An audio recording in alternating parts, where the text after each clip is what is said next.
Hello, Wonder Chasers. This is Taylor Hughes, and if you're just joining us, this is the Chasing Wonder podcast, a show where we simply go on a journey together trying to find a little extra in our ordinary. And, I'll be honest with you, I wasn't sure what I was going to talk about this week. Often when that happens, I find myself sitting in the World Shed Quarters, a little tough shed in my backyard turned into this studio, and I grab one of the many things around me that bring me joy, and I just start, fiddling with it. Today, I grabbed one of my newest toys. It's called a U-Bass, and they are not a sponsor of the show, so I won't go into this too much. But basically, it's a little bass guitar the size of a ukulele, and the way they get the deep sound of it is by putting on these massive strings that are made out of some sort of rubber elastic material, and it's so fun. And so, as I pondered what I would be talking with you all about today, I just started playing.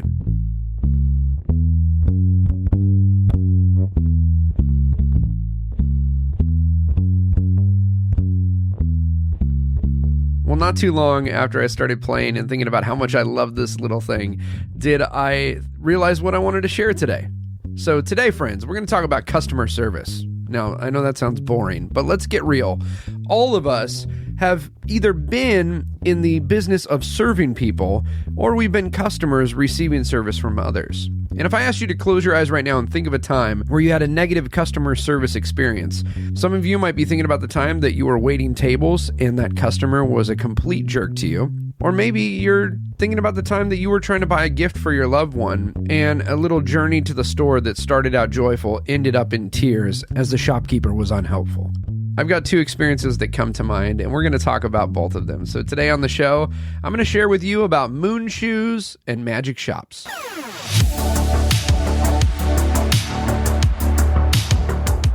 In the 80s, there used to be a toy store in every mall called KB Toys. And for me, it was the second most exciting reason to go to the mall. The main reason was because we had a round table pizza right next door to a hot dog on a stick. And if my dad was there with us on the trip, he would let me get one of each, which was just any reason to get two lunches is exciting. One September morning, I was really excited because I had finally saved up just enough money, $29, and I was going to buy a set of moon shoes. These futuristic-looking portable trampolines would strap to your shoes and allow you, apparently, to soar high into the air. Now, the commercial claimed that you could jump like a kangaroo and even had an image of a kid reaching all the way to the moon. On top of the fact that they were just cool, I had always been a kid who wore husky jeans, and so the idea of feeling weightless was especially intriguing to me. We went to KB Toys and I picked them up. One size fits all. But they came in different colors. Now, I should have noticed something was fishy with the fact that a 5-year-old and a 12-year-old could still wear these shoes and apparently they would make you jump high. But I just assumed they worked because of science.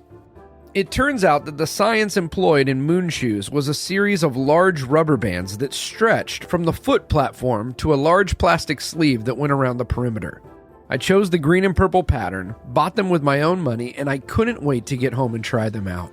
On the drive home, I imagined how cool I would look doing my mid-air poses and how this must have been what Neil Armstrong felt like when he knew he was about to walk on the lunar surface. Allegedly.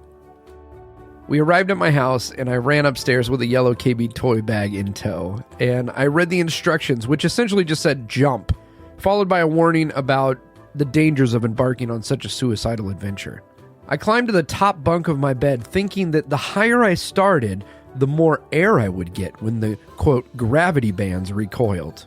I leapt off the bed and everything went into slow motion. I could hear the cheers of my friends and see the jealous stare of strangers I would get at school when they found out that I had moon shoes. And then, nothing happened. I landed and the rubber band expanded under my weight, but it never returned back to its original tautness. I jumped again and bottomed out on the carpet below. I had been tricked by the man. My hard-earned dollars were spent, and I was left with nothing but a handful of magic beans and empty promises. I learned two very big lessons that day. Lessons that I'll carry with me the rest of my life. The first being that marketing isn't always honest. Just because they had a slick commercial and hired some cool kid from Central Casting doesn't mean that the product itself is any good. The second, and probably most important lesson I learned, is that one size never fits all. I had no idea that just a few months after that terrible experience, I would have one of the greatest interactions I've ever had. As you probably very well know, my love for magic started at a very early age. I remember learning what a phone book was as a kid. Now, for some of you listening to this right now, a phone book is something that's never been a part of your life, but long before the internet gave us the power to find, research, and get directions to a business, if you needed to find a place like a plumber or a nail salon or a pet store, you would look it up in the phone book. And as soon as I realized that magic shops put ads in the phone book, I couldn't go anywhere without checking to see if they had a local shop. When we visited my cousins in Sacramento, I found this incredible shop called Misdirections. And when we would go stay with my grandma in Oregon, we would take a 20-minute drive to the Magic Man novelty shop. I can still smell the yellow pages and feel the adrenaline that would barrel through my system as I devoured this book looking for the M section.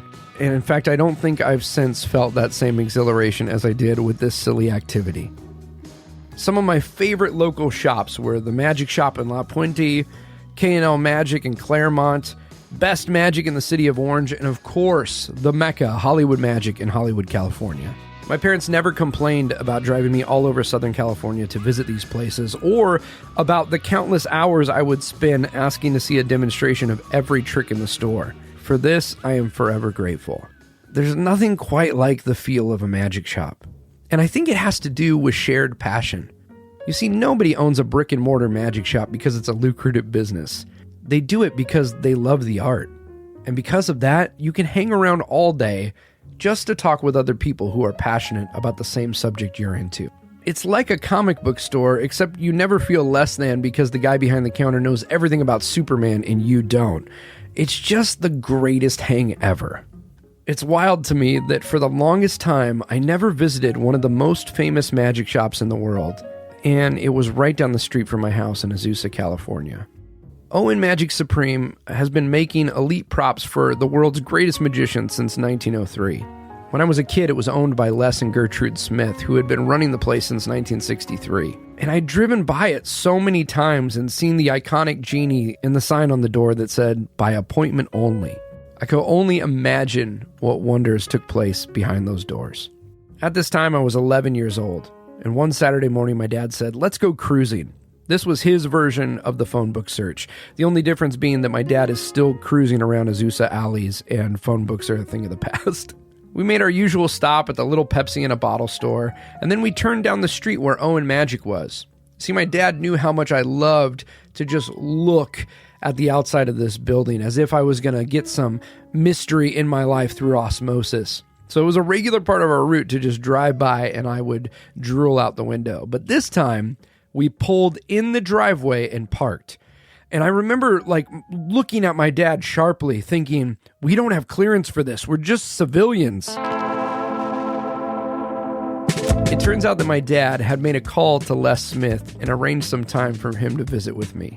This is the closest thing to finding a golden ticket in a Wonka bar that I will ever experience. That day I met Les, Gertrude, and their son Alan. They gave me a tour. They showed me how he would turn wooden wands and billiard balls on his lathe. And then we sat in the office and talked about magic for an hour and a half. As we left, while my feet were still hovering above the floor, Les put his arm around my shoulder and said, "Keep practicing, kid. And the next time you come back, bring some money." It was one of the best days ever. I think often about the impact that Les Smith had on me that day. I had no money, no big Vegas show like his other clients, but he took the time to be present with me. What's funny to me is that he probably had no idea how big of a deal that moment would still be for me today. This was ordinary for him. Every day he would go to this place and he would make these things. And yet he sat with me as I experienced them for the first time. A couple hours of interruption in his day had a forever impact on my life. And as we think about some of these experiences we've had, some of them positive, some of them negative, remember, we get to be part of the cast in other people's stories. And if you want to make a big impact, it comes through small actions. Taking the time in the midst of your busy life to just be present with someone else is one of the greatest gifts you can give this world.